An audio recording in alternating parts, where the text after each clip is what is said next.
Agora. Momento da palavra. Glória a Deus. Vamos meditar na palavra de Deus para nós essa manhã. Está no livro do Apocalipse, no capítulo 2.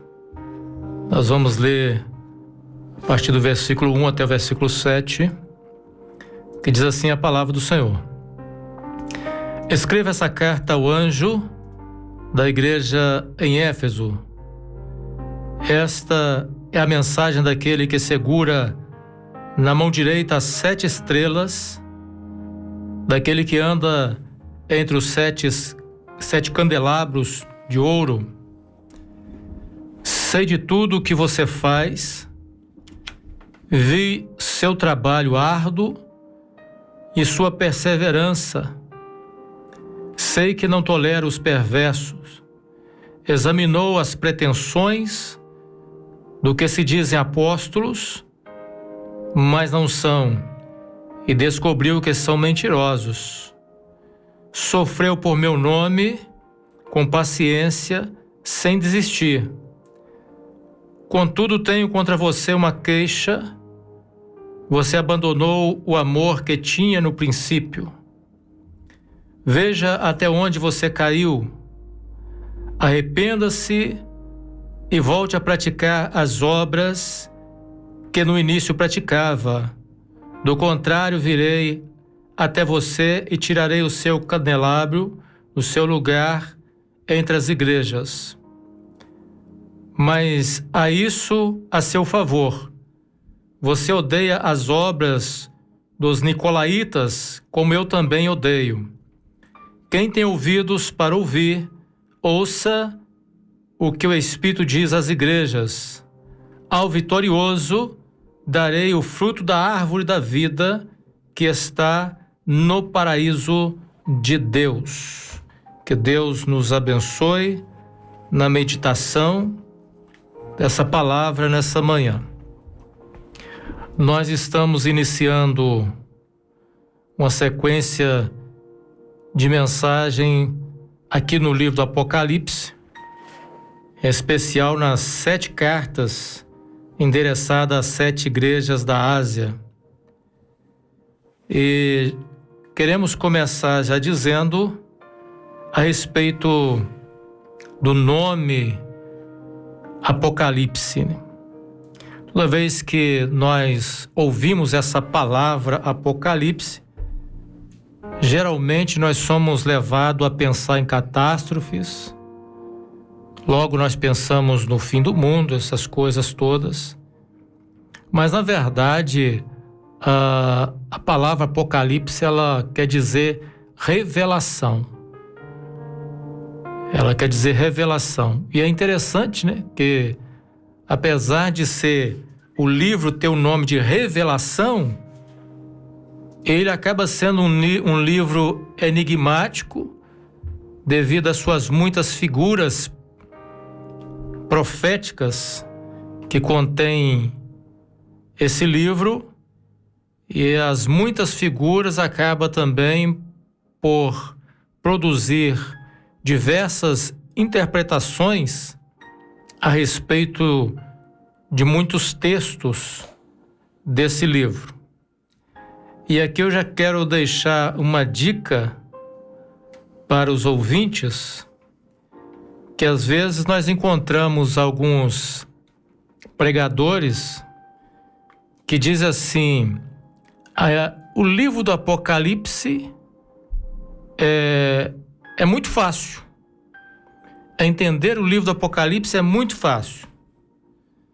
Quando você escuta um pregador dizendo isso, você tem que tomar cuidado com esse pregador, porque no mínimo ele não está sendo correto. No mínimo, ele não está sendo correto na sua afirmação. E às vezes também encontra-se pregadores que diz assim: a minha interpretação do livro é a verdade.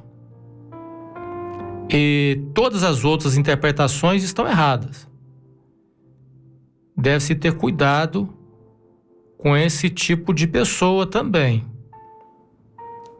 Deve-se ter cuidado com esse tipo de pessoa. Existe aqueles que dizem assim: olha, eu alcancei uma interpretação no livro do Apocalipse que ninguém nunca alcançou. Deus me revelou que uma interpretação completamente diferente de todas as outras interpretações já alcançadas. Essa pessoa, com certeza, ela está sendo enganada e estará também enganando outros com esse tipo de argumento.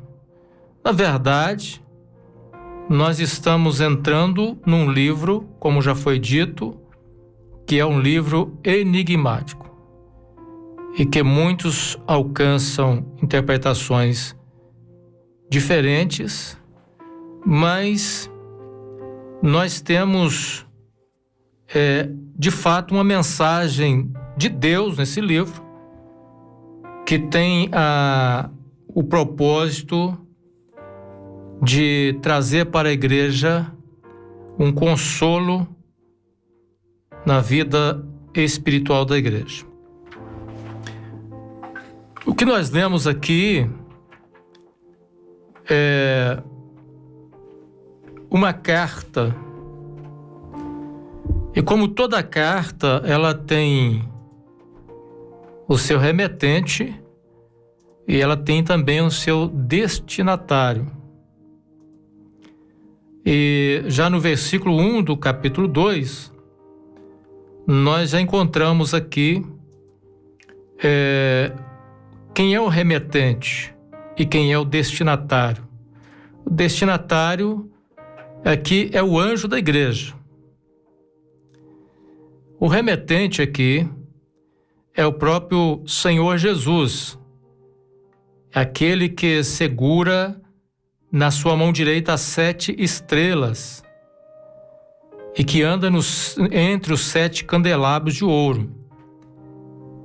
No capítulo 1, o Senhor Jesus já se revela como aquele que foi morto e reviveu, como aquele que está andando entre os 7 candelabros e que segura na sua mão direita as 7 estrelas.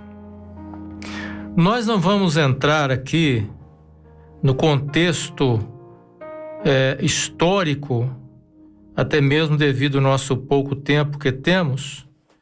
Nós vamos falar um pouco só a respeito dessa carta.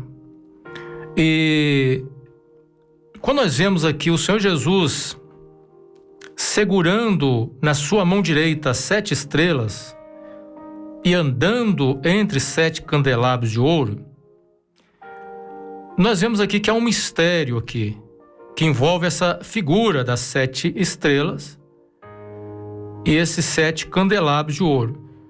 Mas é um mistério que a própria palavra já revela esse mistério. Quando nós vemos no versículo 20 do primeiro capítulo, diz assim: este é o significado do mistério das 7 estrelas que você viu em minha mão direita e dos 7 candelabros de ouro. As 7 estrelas são os anjos das 7 igrejas.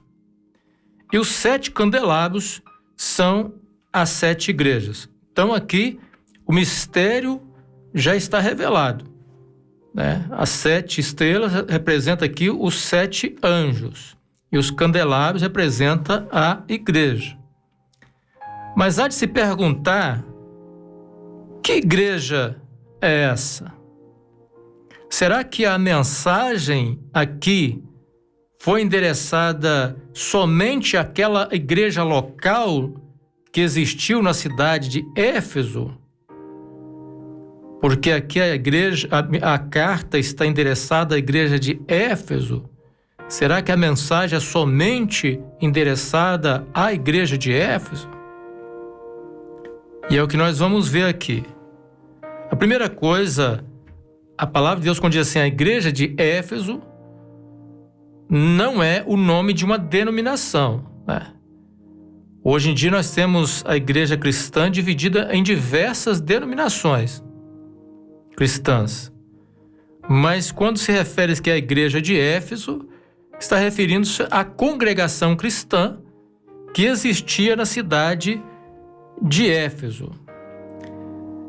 Então, de fato, existiu essa igreja local que recebeu primeiramente essa mensagem, mas nós vamos ver que essa mensagem não foi endereçada como alguns entendem, que tudo que está aqui diz respeito somente à igreja daquele tempo, a igreja de Éfeso daquele tempo. Mas, na verdade, a mensagem que contém aqui, essa carta, é uma mensagem para a igreja de todos os tempos. E isso é fácil de nós entendermos quando nós lemos o versículo 19 do capítulo 1, que diz assim: portanto, escreva o que viu, tantas coisas que estão acontecendo agora, como as que acontecerão depois. Então, as coisas que estão acontecendo agora diz respeito àquilo que estava naquele período acontecendo na igreja local. As coisas que acontecerão depois diz respeito àquilo que alcançaria a igreja de Jesus nos anos.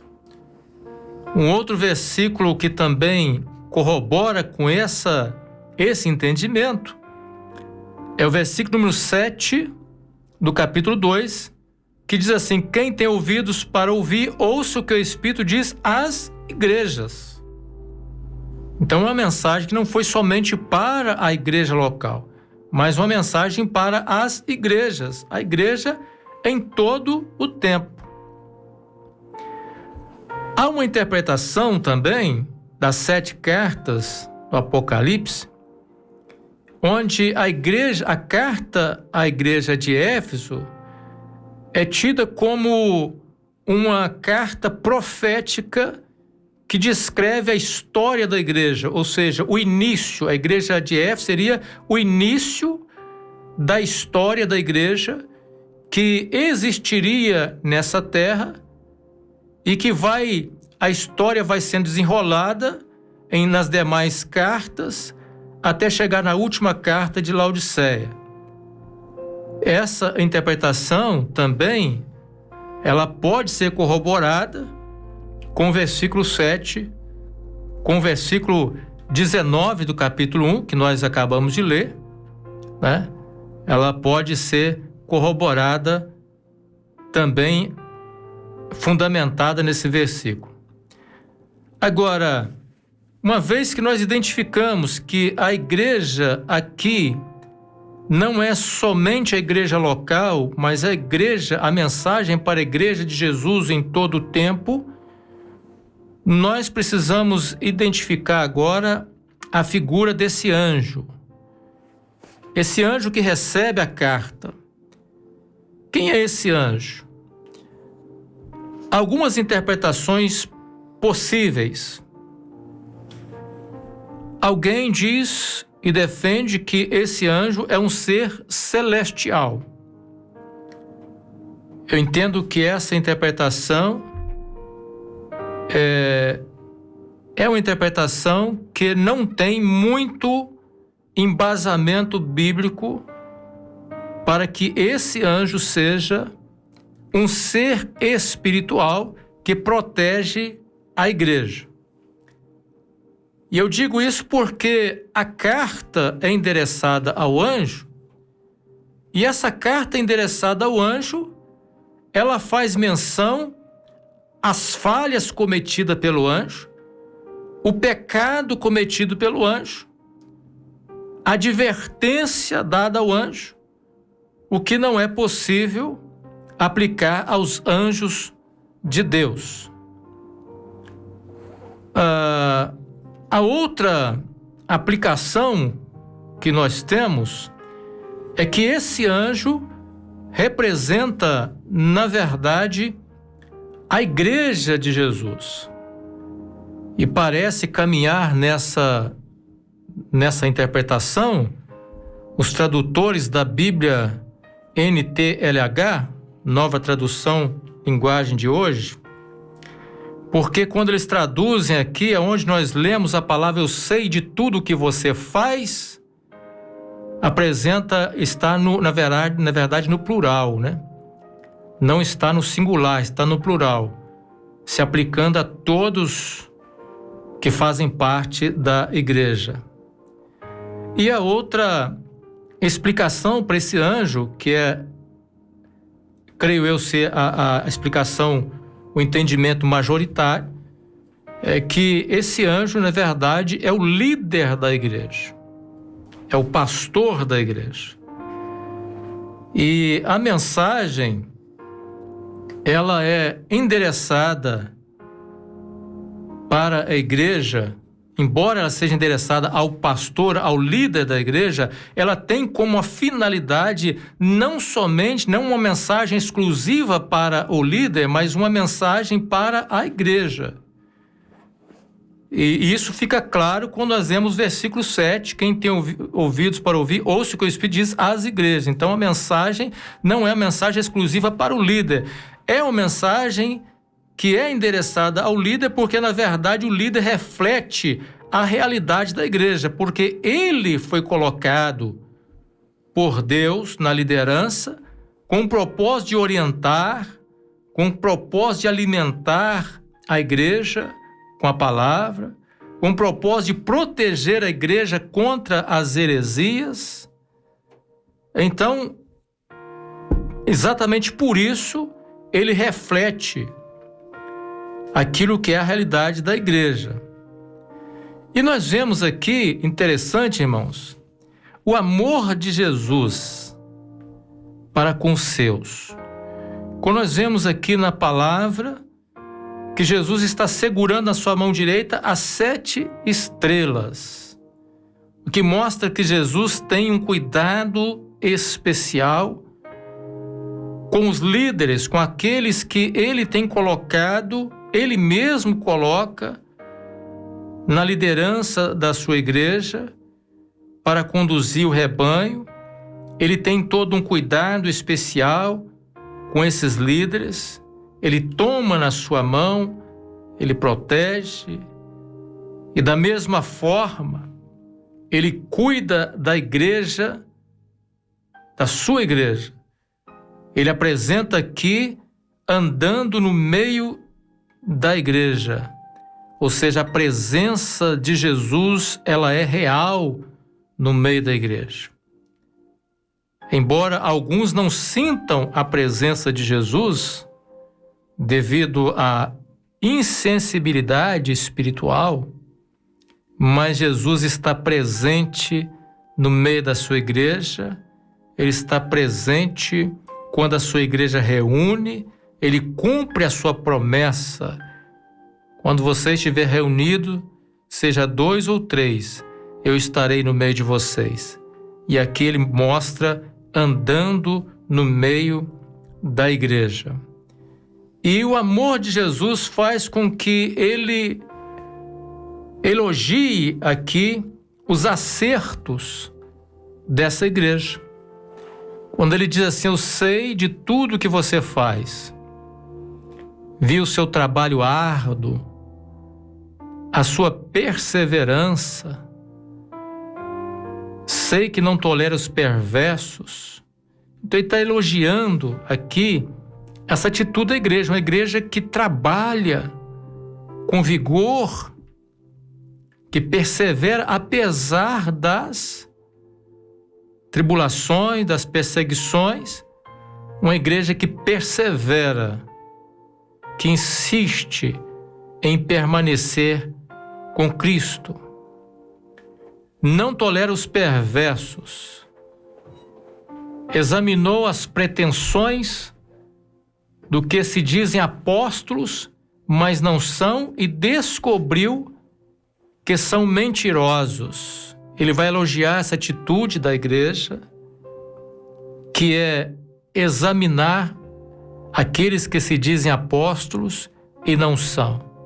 Sempre existiu na história da igreja aqueles que tomam para si um título, ocupa-se um lugar de liderança sem que o dono da igreja o tenha colocado em tal posição. E esses falsos líderes, eles são facilmente identificados quando a igreja ela tem o cuidado necessário de examinar esses líderes e fazendo o exame usando justamente a ferramenta adequada, que é a palavra de Deus. Porque descobriu que são mentirosos. Porque a palavra de Deus é a verdade. E a igreja que tem a palavra de Deus como prática na sua vida, que tem o cuidado, como os bereanos, de examinar as coisas que estão sendo ensinadas pelas lideranças, conferindo com a palavra, essa é uma igreja que facilmente identifica os falsos líderes. O falso líder, ele não é identificado por um erro teológico apenas. O falso líder é identificado pelas heresias que ele ensina no meio da igreja. E é importante que se faça uma distinção entre erro teológico e heresia. Um erro teológico é aquilo que às vezes você erra numa interpretação teológica de algum texto bíblico, mas que não afeta profundamente a vida cristã. São erros de assuntos secundários na vida da igreja. As heresias são aquilo que vai afetar os assuntos primordiais da fé cristã. E aí isso seria a heresia. Alguém, por exemplo, que poderia ensinar: não haverá ressurreição do corpo, isso é heresia. Se alguém disser assim: não haverá arrebatamento da igreja, Jesus não virá literalmente para arrebatar a igreja, isso é uma heresia. E entre outras coisas que vai na contramão daquilo que é a verdade bíblica ensinada para a igreja de Jesus. E ele continua elogiando a igreja, e ele diz assim: sofreu pelo meu nome com paciência, sem desistir. Os servos do Senhor sempre sofreram e sempre vão continuar sofrendo pelo nome de Jesus. As perseguições religiosas, elas sempre existiram e elas sempre continuarão a existir. Em alguns locais, em alguma época, de uma forma mais clara.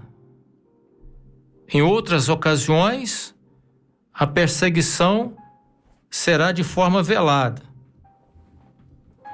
Mas os servos de Deus sempre sofrerão pelo nome de Jesus. E nós precisamos ter paciência e não desistir em nenhum momento. Mas o amor do Senhor Jesus para com a sua igreja não é um amor cego que o impeça de ver e enxergar os erros cometidos pela igreja. As pessoas, às vezes, que estão sempre procurando falhas nas igrejas. E eu vou dizer para você, você sempre vai encontrar uma falha na igreja. Sempre. Porque os erros acontecem. As falhas acontecem. E é interessante que Jesus, o amor dele não deixa passar desapercebido ou sem que seja corrigido a falha cometida na igreja. E nós vemos isso no versículo 4 e 5, quando ele diz assim, depois de elogiar a igreja, ele vai dizer assim: contudo, tenho contra você uma queixa. Então ele tem uma queixa contra a igreja, apesar dos elogios. E qual seria essa queixa? A queixa é: você abandonou o amor que tinha lá no princípio. Ou seja, apesar de ser uma igreja com uma boa ortodoxia, capaz até de identificar facilmente os falsos apóstolos, mas a igreja que ela estava perdendo o seu amor, aquela chama do primeiro amor, estava apagando, estava ficando para trás. Ou seja, muitas vezes uma igreja, se ela não cuidar, ela pode se tornar uma igreja sem fervor espiritual. Uma igreja até culta biblicamente, mas sem o fervor espiritual. Isso acontece quando se abandona o primeiro amor. E é exatamente isso que é aqui identificado como um erro dessa igreja, como um pecado dessa igreja: abandonar o primeiro amor, perder aquele fervor espiritual. E ele vai dizer assim: veja até onde você caiu, veja até onde você caiu. E assim, muitas vezes nós precisamos de trazer para nós uma reflexão como cristãos. Como nós estamos como cristãos? Será que nós já estivemos melhores do que estamos hoje? Será que nós já vivemos com mais fervor espiritual do que nós estamos vivendo hoje? E aí a palavra de Deus diz assim: veja até onde você caiu. Porque muitos já deixaram o primeiro amor. Muitos já não têm mais o fervor espiritual na sua vida. Estão esfriando, espiritualmente esfriando. O amor esfriando. E aqui vem um conselho amoroso da parte de Deus. E o conselho é: arrependa-se.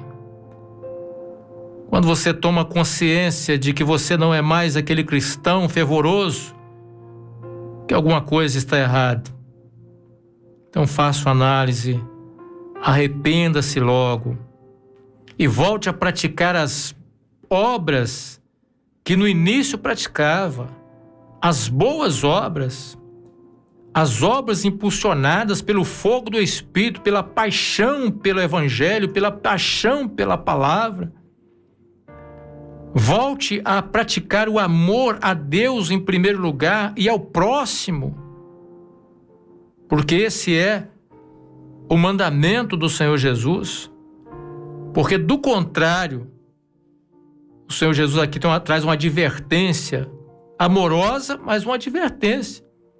Porque do contrário, se não fizer isso, virei até você e tirarei o seu candelabro do seu lugar entre as igrejas. Então, o líder que é confrontado com essa verdade, que é responsável pela situação, muitas vezes, da igreja que ele está liderando, uma igreja que está esfriando, que está afastando do amor de Deus, se ele não se arrepender, se ele não for para os pés do Senhor, o peso, o juízo virá, a cobrança virá, e aqui nós vemos a responsabilidade de nós como líderes, a responsabilidade que nós temos na nossa mão, que é de conduzir o rebanho dentro daquilo que é o propósito, dentro daquilo que é a vontade de Deus. É interessante que ele continua dizendo: mas há isso a seu favor. Coisa maravilhosa. Um Jesus que com amor ele elogia, ele corrige, mas faz tudo com amor. Há pessoas que hoje em dia têm dificuldade de elogiar uma outra pessoa quando ela acerta. Muitas vezes a pessoa tem essa dificuldade. Há lideranças que têm medo de elogiar, porque acha que o elogio vai destruir a pessoa. É certo que o elogio às vezes pode até ser perigoso, porque nem todos têm a humildade para receber um elogio e permanecer humilde. Mas o que nós vemos aqui é que Jesus, ele elogia. Ele elogia o acerto, mas ele corrige também. E assim os líderes devem reconhecer os acertos dos membros e devem corrigir também os membros quando esses falham de acordo com aquilo que é o propósito e a vontade de Deus. Mas a isso a seu favor, diz a palavra, você odeia as obras dos nicolaítas, como eu também odeio. Nós não vamos entrar aqui muito nessa questão dos nicolaítas. Quem seriam esses nicolaítas? Alguns até dizem que seria adeptos, os seguidores de Nicolau, que seria um prosélito de Antioquia, que se tornou um dos diáconos e que depois teria se desviado. Mas não vamos entrar muito nessa questão. O que fica claro aqui, na verdade, é que esses nicolaítas, eles estavam ensinando algum tipo de heresia, e é exatamente por isso que a igreja, na sua ortodoxia, usando a palavra de Deus, ali pôde identificar as heresias e odiou as obras deles. E é interessante que o Senhor Jesus vai dizer, eu também odeio, porque o Senhor, ele odeia as heresias que muitas vezes são disseminadas no meio da fé cristã. E a igreja precisa cuidar, o líder, principalmente, deve ter o cuidado de proteger a sua igreja, ensinando a Bíblia à sua igreja, ensinando a palavra com fidelidade, para que essa seja preservada das heresias. Ele vai terminar a carta dizendo, quem tem ouvidos para ouvir, ouça o que o Espírito diz às igrejas. Ou seja, nós somos agora convidados a ouvir a mensagem que o Espírito Santo tem trazido para as nossas vidas. Sempre o Espírito Santo nunca deixou de trazer uma mensagem para a igreja. Desde o início da igreja, sempre houve mensageiros, instrumentos na mão de Deus, onde o Espírito Santo pôde ali se revelar e levar uma mensagem atual para a igreja, para que a igreja seja alimentada e fortalecida. E ele vai dizer, ao vitorioso darei o fruto da árvore da vida que está no paraíso de Deus. Que coisa gloriosa. Só é vitorioso aquele que continua lutando, é aquele que não desiste, mas é aquele que com fé em Jesus suporta as provações e luta contra o mal, luta contra o pecado. Esse será vitorioso e receberá a recompensa pela sua vitória. E assim o Senhor nos dá essa promessa gloriosa e que nós como cristãos devemos nos apegar a essa promessa. Que Deus abra os ouvidos dos nossos ouvintes nessa manhã, para que você possa ouvir o que o Espírito está falando com a igreja nessa última hora.